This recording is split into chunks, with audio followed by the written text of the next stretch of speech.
So next we actually have a panel discussion, which we've dedicated a half hour to, and it's with Dr. Ervin Laszlo, Dr. Jude Currivan, and Dr. Kingsley Dennis. So I think probably what we can do here is while I'm introducing Jude and Kingsley, I'm assuming that Nick can project the three of them on the screen together. If not, we'll do it a different way, but that might be the best way to do it if we can.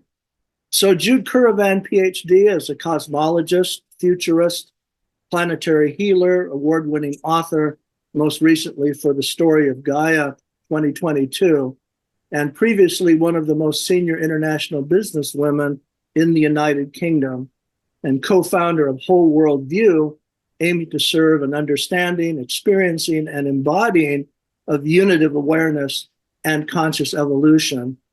And her chapter in The Great Upshift is Our Conscious Revolution. Kingsley L. Dennis, PhD, is a full-time writer and researcher. He's the author of over 20 books. His forthcoming book is The Inversion, How We've Been Tricked into a False Reality. It was published in September 2023. And his chapter in The Great Upshift is Upshifting toward a Humanized Technology. So over now to Dr. Ervin Laszlo, Dr. Kingsley Dennis, and Dr. Jude Currivan. Let me ask Jude Currivan to start this discussion. Thank you, Ervin. It's wonderful to be with you all today. And what a timely opportunity for us to come together. Because when Ervin talked about we cannot do this alone, and David talked about sometimes pressing the wrong button on the computer and the word becomes uplift rather than upshift, I talk about us linking up and lifting up together. And I feel that that's what we're here to, not just today, but as we move forward into what I hope and trust is a truly hopeful new era for the upshift for all of us. So I'd like to begin by really talking about our conscious revolution. And I added the R in front of evolution because what I think all of us talking about now is not a small iteration of our views around the world, not even different choices around how we behave in the world. Because when we look at the future, as Greg said very early on, he said very few people have a deep, profound, revolutionary perspective of what that could be. And because nevertheless, most of these forecasts are based on iterations and generally based on a prevailing worldview. So few have been able to envisage what a future founded on a transformational understanding of the nature of reality itself and our purpose and possible role within its evolutionary emergence might look like. Nonetheless, this is where we're at. We are on the threshold of such a radical and existential question called to ask, what if? And if so, what then?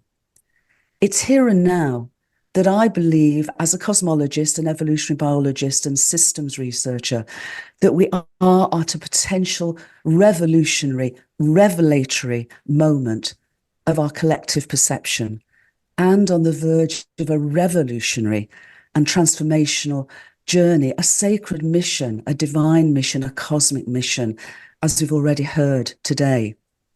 So the what if is, what if, instead of viewing consciousness as something we have and experiencing it at different levels of self-awareness, we come to understand, as Einstein and other pioneering scientists did before us, that it is an empirical reality, that mind and consciousness aren't something we have. They're literally what we and the whole world are. What if, as wisdom teachings, as universal wisdom teachings and indigenous teachings have told us for millennia, that universal mind literally informs the appearance of our universe, meaningfully informs a universe that exists as meaningfully and purposefully evolves, as Ervin has been saying, from simplicity to ever greater levels of complexity and self-awareness and individuation. What if unity in its manifold expression in diversity, rather than separation or uniformity, is indeed our existential reality? And what if, as a species, we no longer need to hope and trust and have faith in such an aspirational possibility, but know it, as Bruce said, as Greg said, deep in our hearts, that we know it as our true nature, as our true and divine reality. And we can come not only to understand that, but to experience it and embody it. And what if science finally catches up with such wisdom teachings to provide scientifically based evidence of the non-locally unified nature of reality and the reality of our entire universe? It is. We are, and it is. Leading edge science is now converging with such universal wisdom and indigenous teachings to reveal a universe that indeed meaningfully exists and purposefully evolves as a non-locally unified entity. It reveals to us, as Ervin once said, a re-enchantment of the cosmos, where we are its microcosmic co-creators. Our choices matter. Who we are and how we are as humans perhaps is only just being perceived. As Bruce said, as Greg said, our divine nature, we can awaken to remember who we really are, and that is our divine nature. And for me, with a universe that not only exists to evolve purposefully, meaningfully, but has embodied within it an innate evolutionary impulse to do so, that we can now attune with, align with the call of our universe, it seems to me, the invitation of our universe to wake up, to grow up, to clean up, to show up, to link up and lift up together, to answer that call to an incredible evolutionary adventure, truly a transformational journey and a divine and sacred mission. That is where we're at, it seems to me.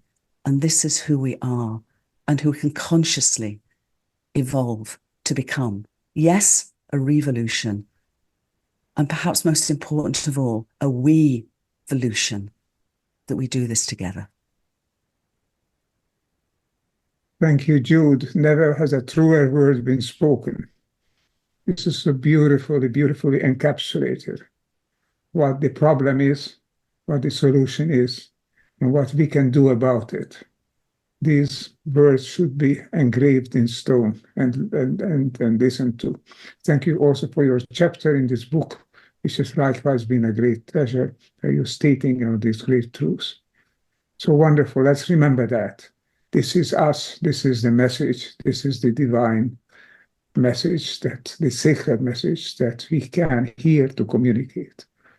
Let me ask now Kingsley Dennis, a wonderful co-author, a wonderful collaborator, to give us a little bit an insight into his wisdom.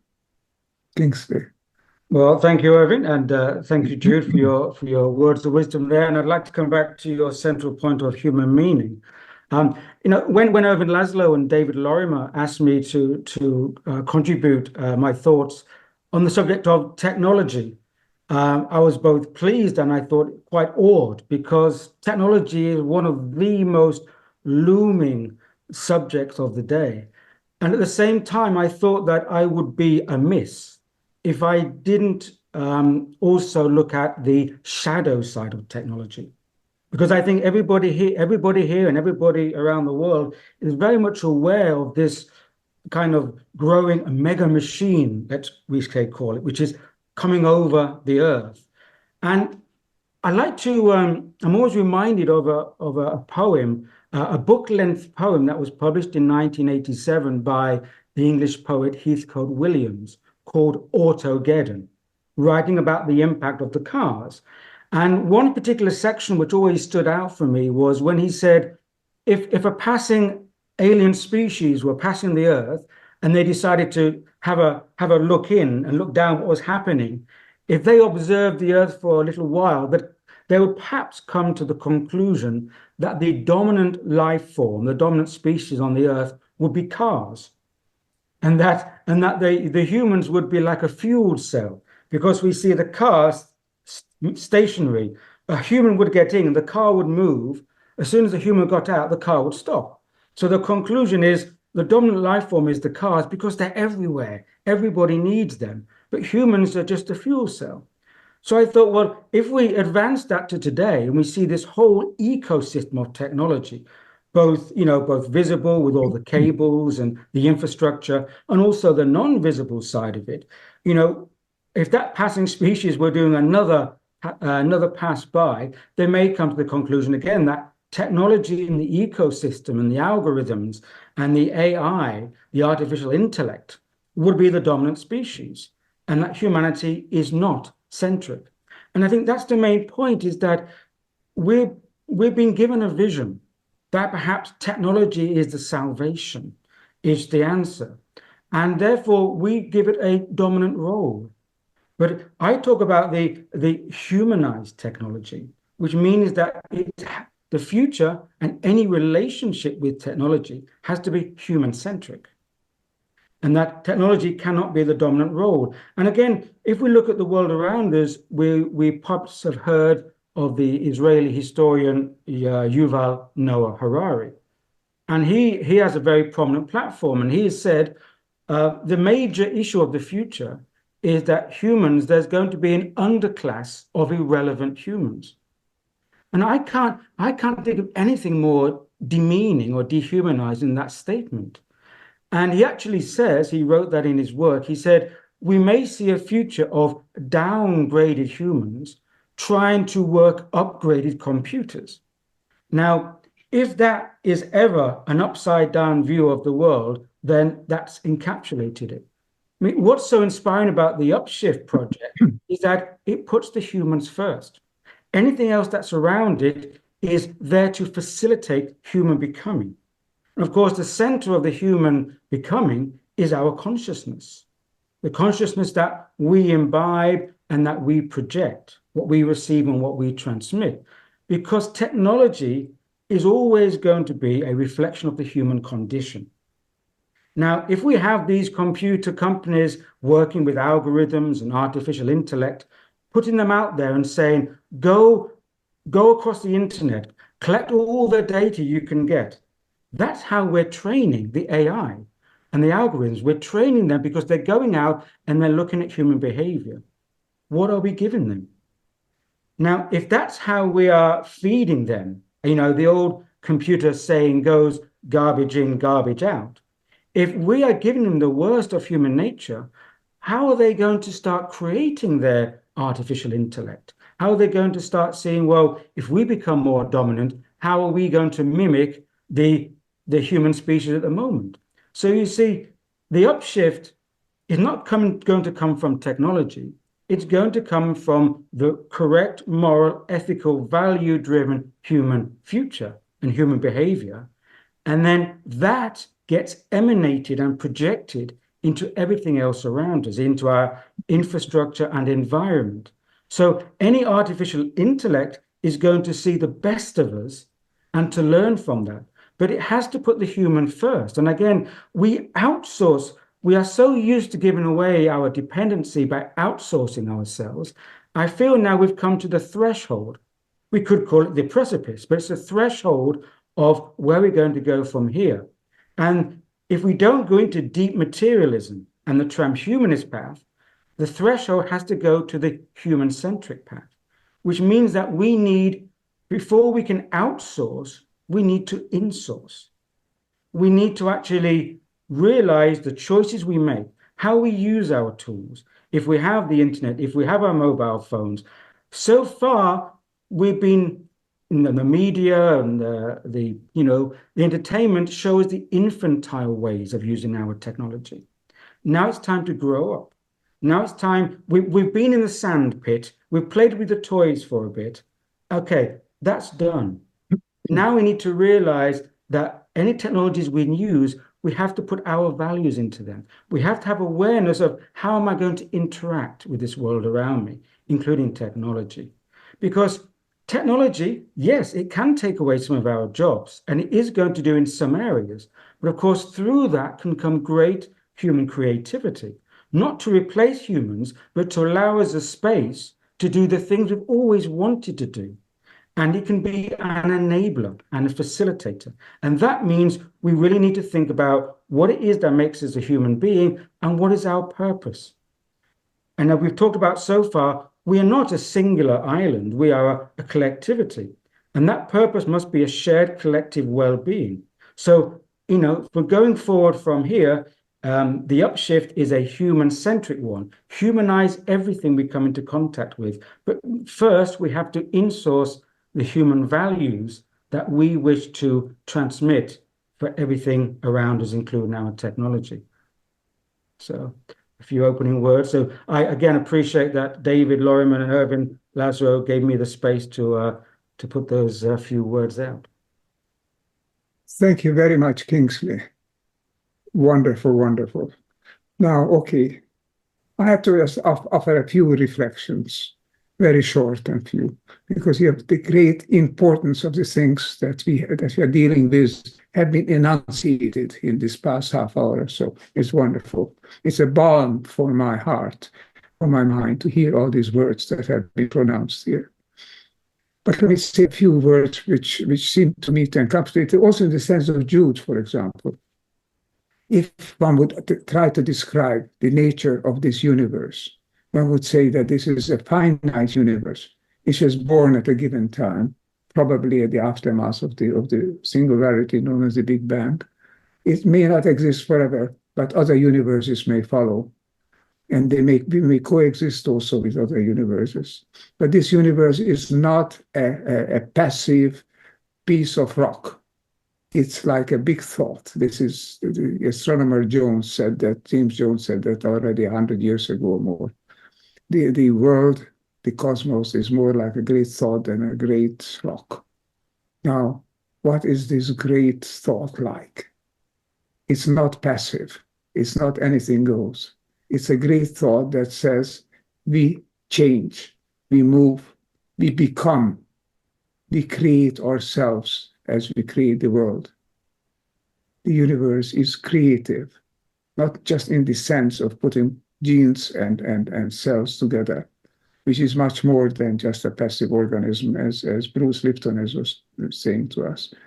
What the universe is doing is creating itself, constantly transforming, and we are a part of it. What is it moving toward? If I would say it in a few words, I would say it's toward moving toward whole systems, complex integral systems that maintain themselves amidst chaos. The universe is moving from the original sense, the original form and reality of chaos, total chaos, maximum entropy, moving toward higher levels of order, toward coherence, toward what the Greeks called cosmos, from chaos to cosmos. We are part of this drive. In our mind, in our consciousness, this innate drive of evolution is coming to expression. We are moving along the scale from chaos to cosmos. And this is a drive in us. This is the reason for such unlikely things to occur as unconditional love, unlikely in terms of the Newtonian Darwinian paradigm, which only knows power and mechanism. Emotions, feelings, perceptions, these are part of us. Now, if we can express this drive toward coherence, toward oneness, toward wholeness, which is in us, if we can express it, then the universe, then this planet would not have all these problems. Then we could live together because we fit to each other. We are made for each other. The higher level of reality that we are looking for is us, is the human community, as it is coming to be on Earth and moving forward, transcending itself, creating higher level of coherence, which means working together, one thing responding to another, and together creating a larger entity with new properties. Fantastic that it's in us. And it's really time to realize that it's in us and that this is what drives us. We are not creating an artificially perceived world.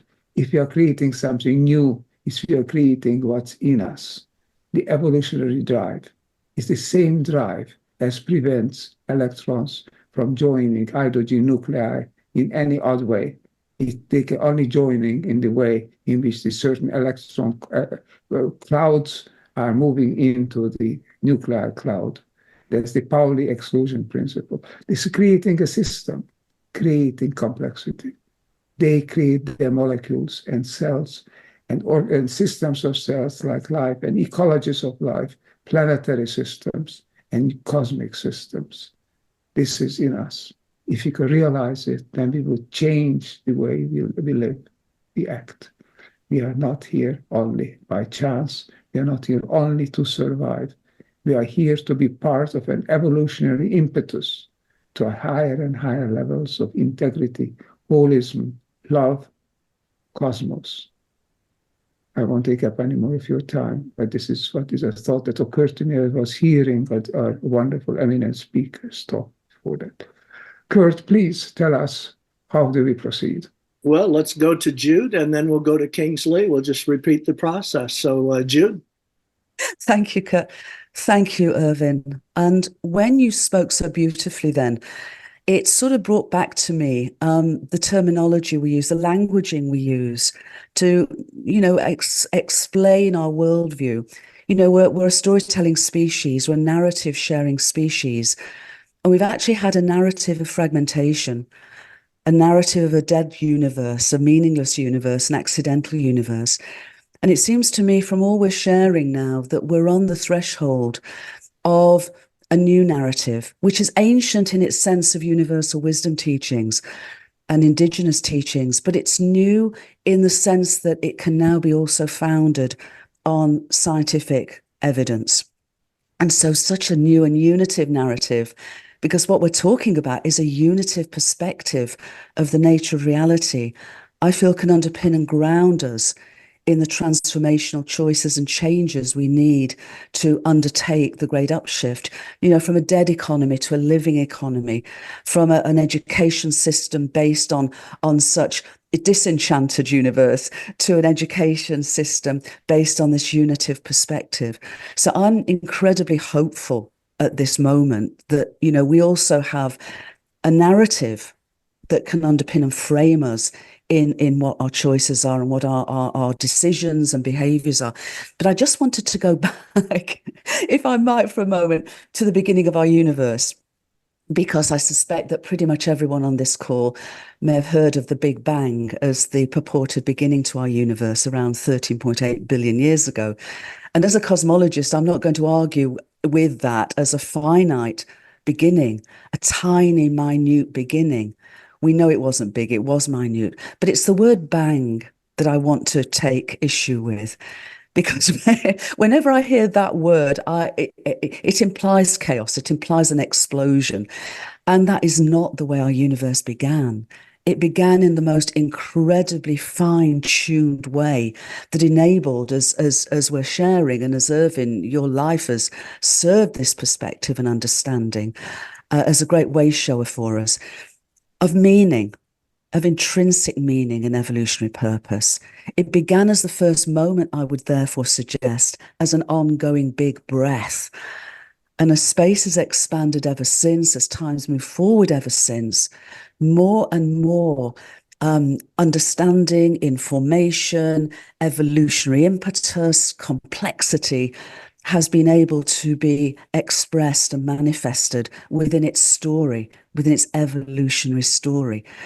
And for me, that term big breath is something more, because the ancient tradition of breath was also a word for spirit. Prana in ancient Indian Sanskrit is the word for both breath and spirit. So perhaps if we can reframe not just the beginning of our universe, but its incredible evolutionary emergence ever since, as an ongoing big breath, instead of perceiving the cosmos as something beyond us and outside of us and vastly more than we are, yes and no, both and. Because with every moment, it seems to me that our universe breathes through us. That big breath breathes through us in every moment. When we come into incarnation for this earth walk, we take on these wonderful communities we call human bodies, as Bruce said. Our universe breathes us, and its evolutionary impulse breathes us, which is what I think you were referring to earlier. It's not in that sense a choice.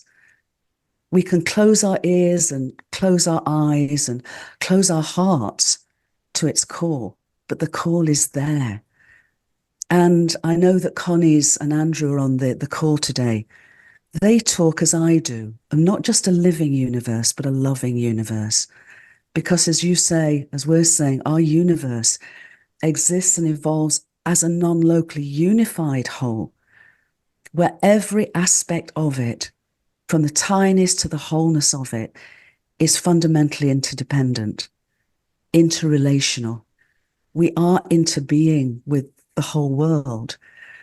And the cosmology that's emerging is the cosmology of a conscious living universe, and therefore our planet as a conscious, sentient planetary home, Gaia, for us. And so I'd like to complete my words here today with two thoughts beyond the big breath. One is that the notion of our planet as a sentient being has come forward once again now and more in these times of our existential choices as Gaia, the ancient Greek goddess of the earth. And perhaps if we can, in a great upshift, remember the wholeness of who we are, we can heal our relationship with our planetary home and expand our perception beyond being human beings to know ourselves as Gaians, to become co-evolutionary partners with Gaia. And at Whole World View, we have a little strapline in terms of unitive awareness and a unitive narrative. We talk about act local, what is in front of us, what calls our heart to act for, which is a vital part of the Great Upshift.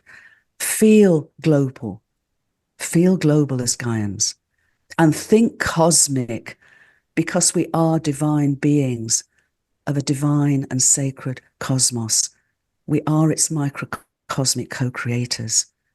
This is our heritage. This is who we are. And this is who we can consciously evolve to further become in this great adventure of an unfolding and flowing universe. Yeah, great. Thanks, Jude. So we really have about 10 minutes we can use here. So I want to go to Kingsley, and then we can actually wrap back to Ervin, who can close us out. So Kingsley, go ahead. Well, thank you to everybody. And after listening to everybody, it makes me feel even better to be a human being. You know, it's sometimes we forget how wonderful and how important and responsibility is to be a human being. And maybe because we get too pulled out of ourselves into the world around us, we get too entangled in all these affairs, and then they take away our perspective, they take away our belief systems, they take away our faith, they take away our faith in ourselves. And those words you use, sacredness and the spirit, that the sacred spirit, these are things we need to bring back into our lives. It's almost as if there's recently, in the recent decades, there's been a kind of impulse to take away our recognition of the spirit. It's like, the magician's trick. The magician pulls a rabbit out the hat. Everybody's looking at the rabbit. They don't see what's really going on. What's really going on is the human being is trying to evolve along a pathway with the planet, with the universe, with the cosmos, all nested within one another. But because the magician's trick of technology and we have this wonderful transhumanist future, we've been distracted. But it's artificial. It's not the real way. We are living within this whole breath of spirit. So when Ervin asked which direction is the universe going? Well, it's going into coherence because everything is trying to go home.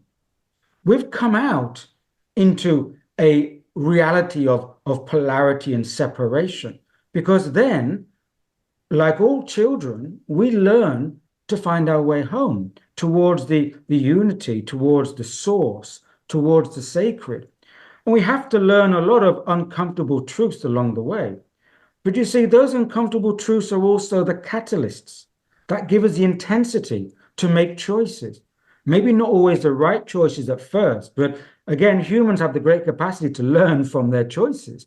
That's what makes us so resilient and so like charming and funny and everything else as well, because we learn from all the byways and avenues of trying to learn how to go home. But we should not get distracted into the wrong pathway, the cul-de-sac, the dead-end street, because we're in a huge dreaming. That's the Holy Spirit, is the dreaming of the cosmos. And so we can dream. We have dreams within dreams, just like the well-known Russian doll. You take off one layer, you have another layer, and then another layer. We are dreams within dreams within dreams. But of course, sometimes we can get waylaid or misdirected in our dreams. But we can still look out at the sunset or the sunrise, and we dream of the stars. But don't be misdirected. Artificial intellect doesn't dream of the stars like we do. It may see a sunset because it's been programmed that is a sunset, but does it feel the sunset? I mean, if I say to you, describe to me the taste of an apple. Now, everybody knows what an apple tastes like. I mean, you can feel it in your mouth right now, can't you? It's that appley taste. But you can't, how can you tell someone what an apple tastes like unless that person has eaten an apple? You can't. It's an experience beyond words. You can program appley taste, bitter, sour, but you don't have the experience. We as humans are living through that experiential pathway of having the taste of life. And if you and I have both tasted an apple, we have a connection.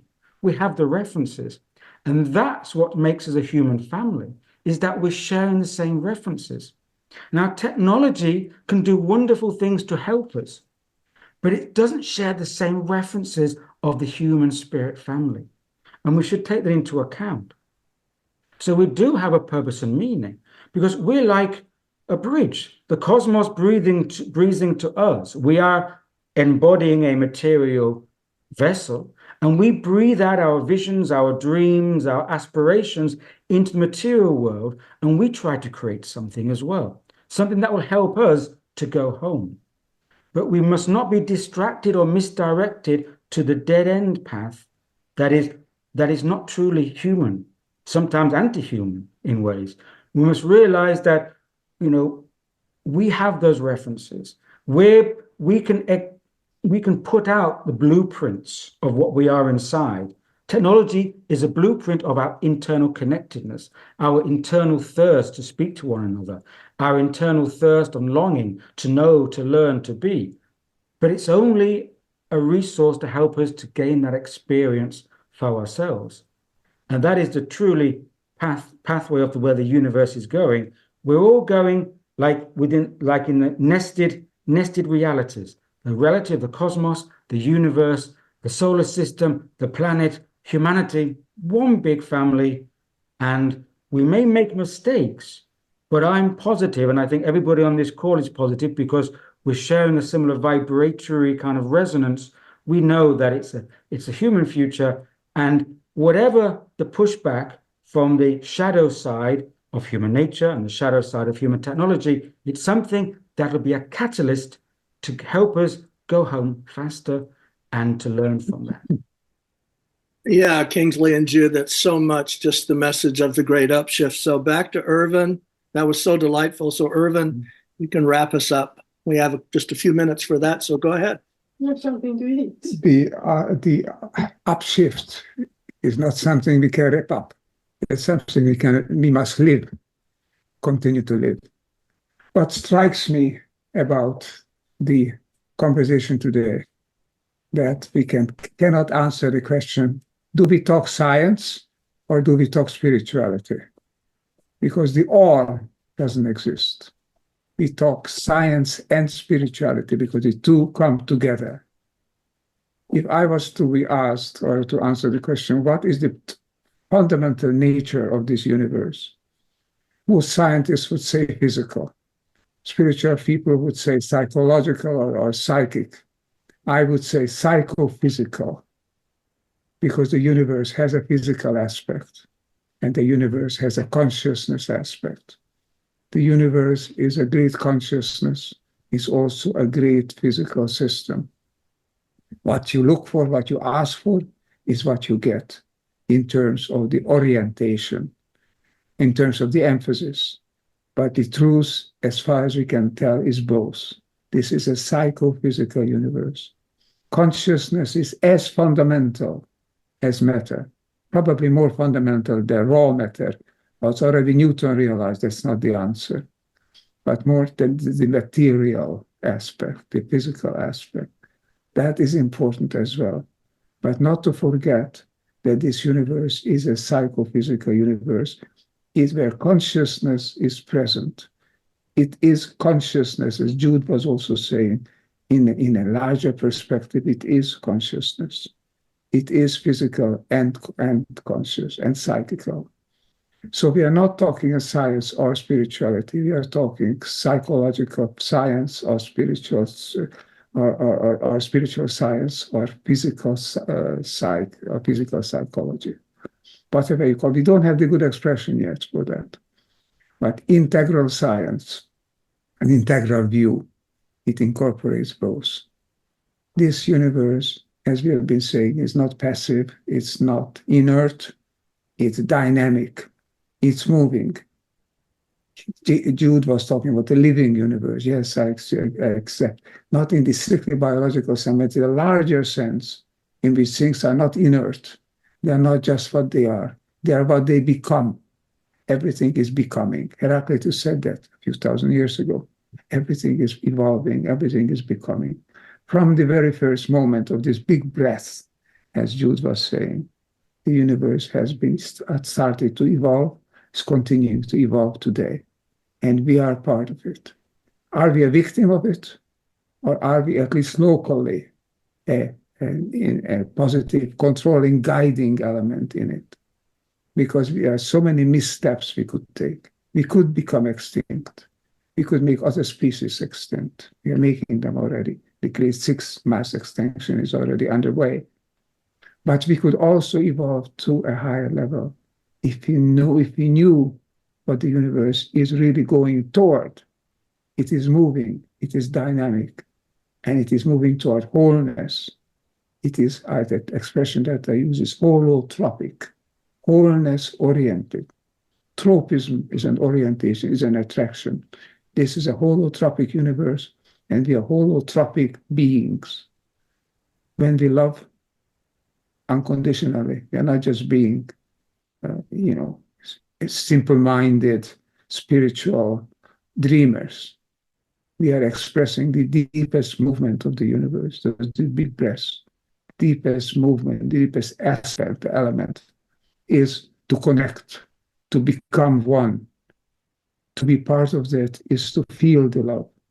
No artificial intelligence can do that for us. No machine can do that.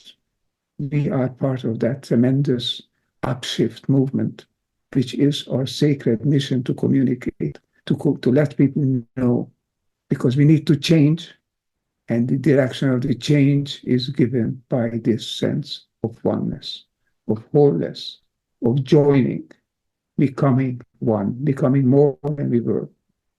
That is the solution. There is no separateness in the world, as Einstein said, as quantum physics very well knows. We now recognize that there is no separateness. Consciousness, as Erwin Schrödinger said, among others, is one. No way, no sense in which you can use the word consciousness in the plural. We have one consciousness. We have one life, one existence.